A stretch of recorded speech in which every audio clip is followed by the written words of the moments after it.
Salut tout le monde, aujourd'hui on se retrouve pour une nouvelle vidéo, un vlog lecture comme les deux précédents. J'ai deux livres à vous présenter là actuellement. Alors je suis désolée si vous entendez des bruits de la ville, si j'ai tout simplement mes fenêtres grandes ouvertes parce qu'il fait bon dehors et que du coup il faut que je refroidisse un petit peu cette maison.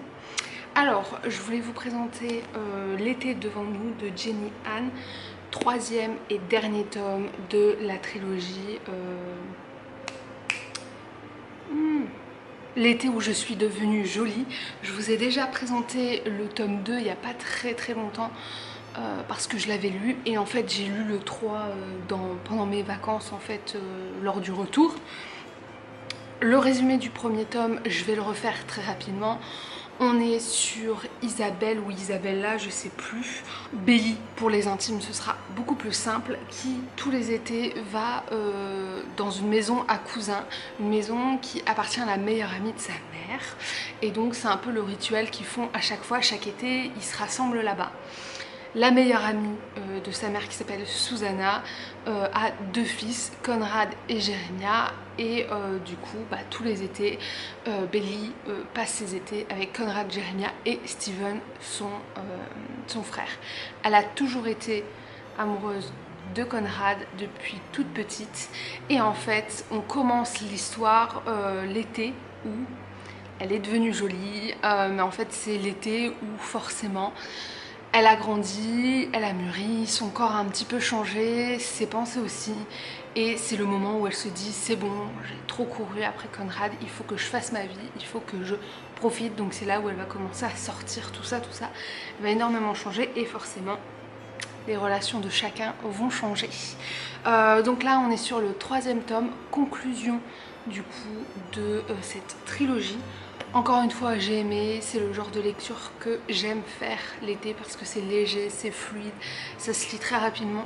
Je pense que j'aurais été une grande fan lorsque j'étais adolescente si je les avais lus parce que là, forcément, c'est de la romance, donc de la romance teenage.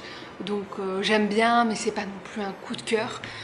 Mais j'étais contente de découvrir la trilogie. Maintenant, j'ai hâte de découvrir la deuxième saison de la série qui apparemment va être différente, je crois, des livres.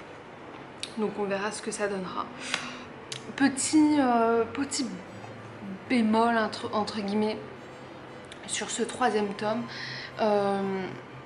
Belly a fait des choix que j'aurais absolument pas fait, des décisions qu'elle a prises que j'aurais absolument pas prises. Et c'est vrai que ça m'a un petit peu éloignée du personnage, mais bon, c'est pas un truc trop grave non plus. Le deuxième que j'ai lu dernièrement, c'est No Sex Club de Betty Piccioli, je sais pas du tout comment on prononce, qui va être édité chez Slalom. Il va sortir le 21 juin, donc dans quelques jours, parce que nous sommes le 19, mais le temps que je monte cette vidéo et tout, il sera déjà disponible en librairie. On est cette fois-ci plus sur un récit de vie, puisque on va retrouver trois amis, donc Alan et Tilda qui sont meilleures amies depuis des années, et Acerola, je crois, oui, Acerola, qui va se greffer à ce duo d'amis. Ils sont tous les trois dans un lycée et ils commencent tout doucement à ressentir une certaine pression vis-à-vis du sexe. Alan et Tilda, normalement, pendant l'été qui s'est passé, ils devaient faire leur première fois, c'était leur défi, sauf qu'ils n'ont pas réussi l'un et l'autre, et ils se retrouvent à la rentrée à être considérés comme les puceaux. Voilà, tout le monde se vante d'avoir déjà fait l'amour, tout le monde se vante de faire l'amour régulièrement, tout ça. Et Acerola, quand elle va arriver dans cette classe, elle va un petit peu chambouler la vision de la sexualité que peuvent avoir Alan et Tilda, mais aussi les autres élèves, puisque elle est asexuelle. Et avec Alan et Tilda, ils vont créer un club qui s'appelle le No Sex Club, qui a pour but de prôner le respect de la sexualité de chacun et éviter toute cette pression qu'on peut ressentir lorsqu'on est au lycée, qu'on n'a pas fait sa première fois, tout ça. Le problème, c'est que le club va pas du tout se passer comme il devrait se passer.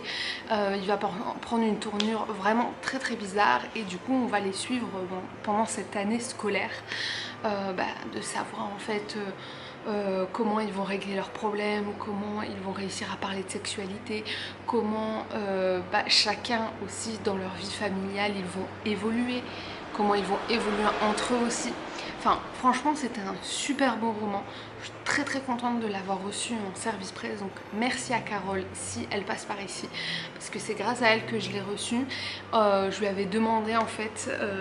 Et ça a été une superbe lecture. Donc, trop trop contente. C'est le genre de livre que j'aurais aimé avoir au lycée. Parce que en toute sincérité, et je ne me cache absolument pas avec ça, j'ai fait ma première fois lorsque j'avais 18 ans. Donc tout le lycée, je n'avais pas fait l'amour et je me suis retrouvée dans un groupe de filles qui ne nous mettaient absolument pas de pression. Il y en avait qui l'avaient déjà fait, il y en avait qui ne l'avaient pas fait et on en discutait ouvertement. J'ai absolument à aucun moment ressenti une pression, à part une pression personnelle qu'on se met nous-mêmes. Mais en tout cas, mon entourage ne m'a jamais fait sentir comme une personne qui n'a pas fait l'amour. Et je ne remercierai jamais assez mes amis de l'époque pour avoir été aussi, comment dire, pas ouverts d'esprit, mais ils ont été de très bons conseils aussi. Enfin, franchement, c'était une très très bonne ambiance, mais c'est pas forcément le cas pour tout le monde. Donc, je suis très très contente d'avoir ce livre dans le catalogue, de pouvoir le conseiller en librairie, parce que je pense que ça va ouvrir des portes à énormément de discussions. Et j'espère qu'il y aura des clubs de no sex club qui vont s'ouvrir partout dans les lycées.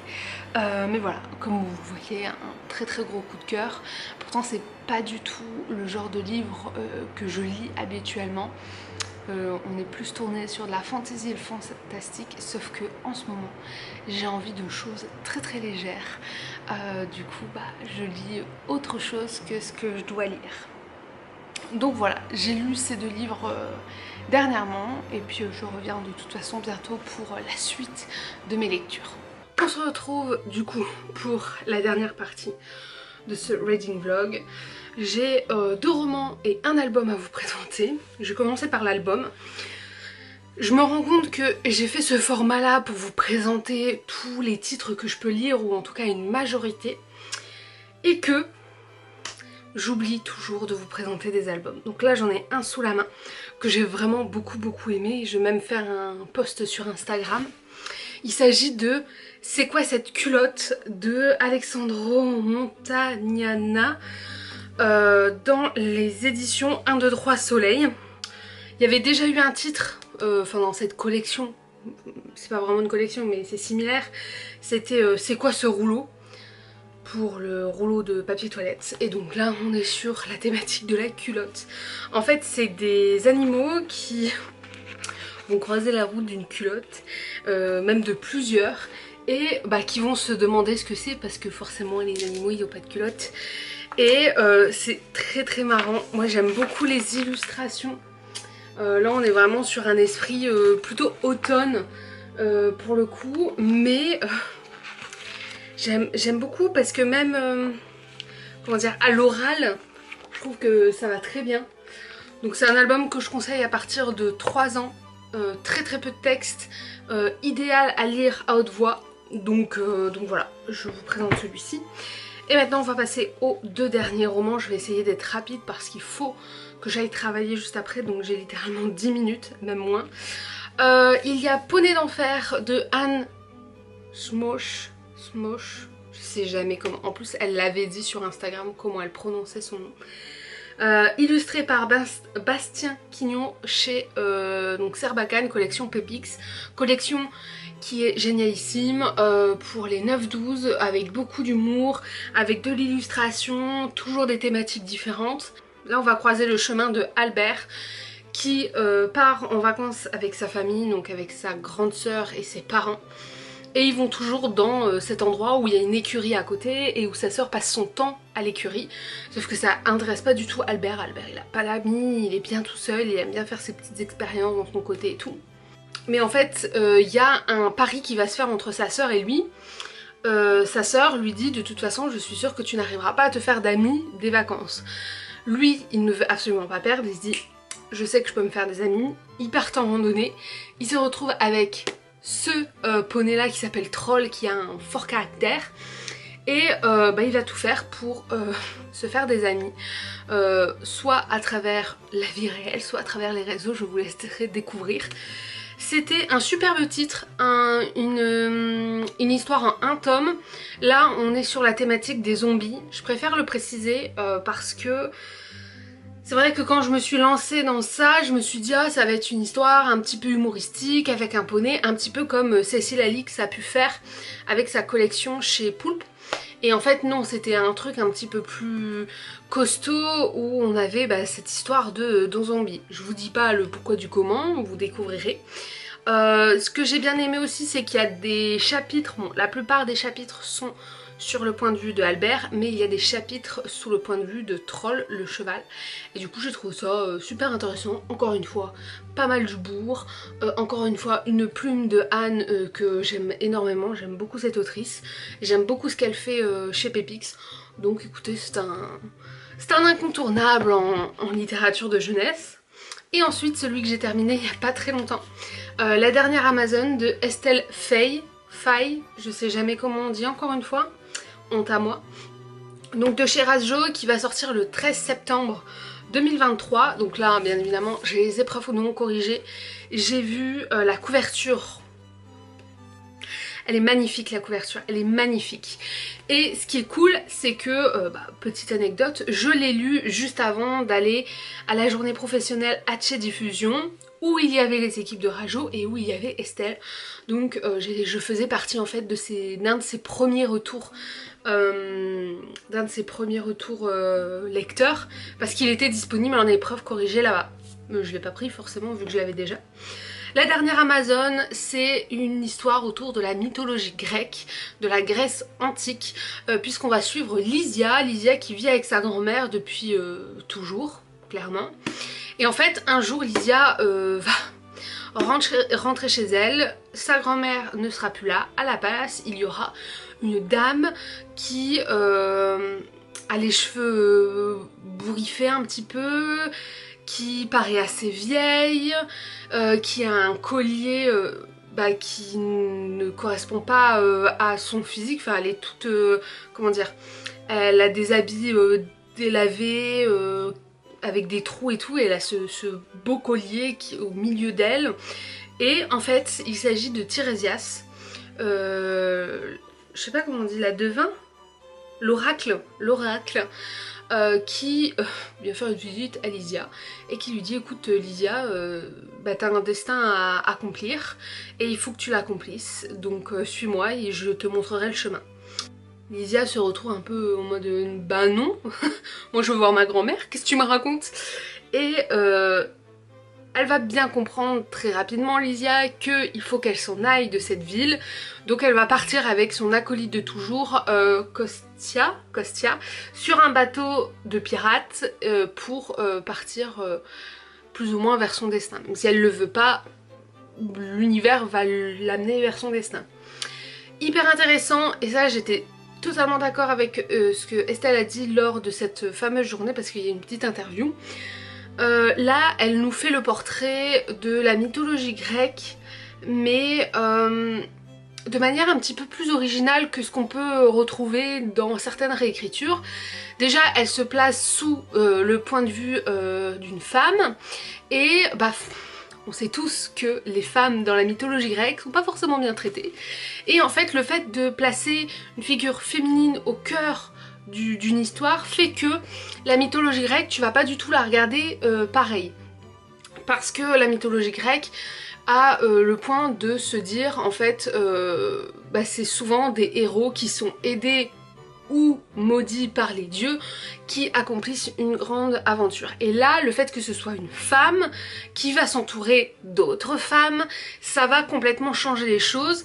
Ça te donne une nouvelle vision sur la mythologie grecque, une vision féministe. Clairement, on n'est pas à côté de ça.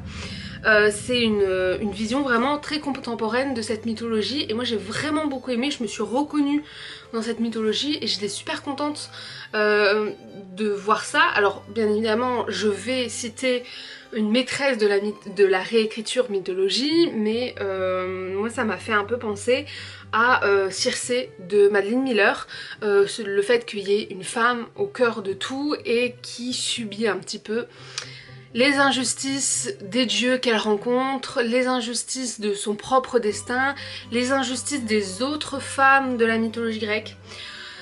Voilà, une aventure hyper prenante qu'on n'arrive pas à arrêter jusqu'à la fin. J'ai tout aimé dans ce roman, j'ai vraiment beaucoup aimé et j'ai juste hâte qu'il atterrisse sur ma table de nouveautés le 13 septembre parce que je vais me faire un plaisir incroyable de le conseiller à multiples reprises. Donc voilà. Franchement, je pense que c'est le coup de cœur de mon année. Enfin, il fait partie de mes coups de cœur de l'année. Et quand je referai, parce que je pense que je vais le refaire vu que vous l'avez bien aimé, ma vidéo, mes coups de cœur de l'année, du coup 2023, je pense qu'il remportera la palme du mois. Parce que de tout le mois de juin, c'est mon préféré. C'est clairement mon préféré. Donc voilà, j'en ai terminé avec cette vidéo, ce vlog. Je vais le reprendre 3 secondes après puisque j'ai d'autres lectures. Mais j'ai peur que là ça soit un petit peu trop gros pour la vidéo. J'espère que ça vous plaît toujours autant ces formats. J'ai eu quelques petits échos en commentaire et en message privé. Et vous avez l'air de bien apprécier, donc je suis ravie, trop contente. Voilà, on se retrouve bientôt pour une nouvelle vidéo. Bye!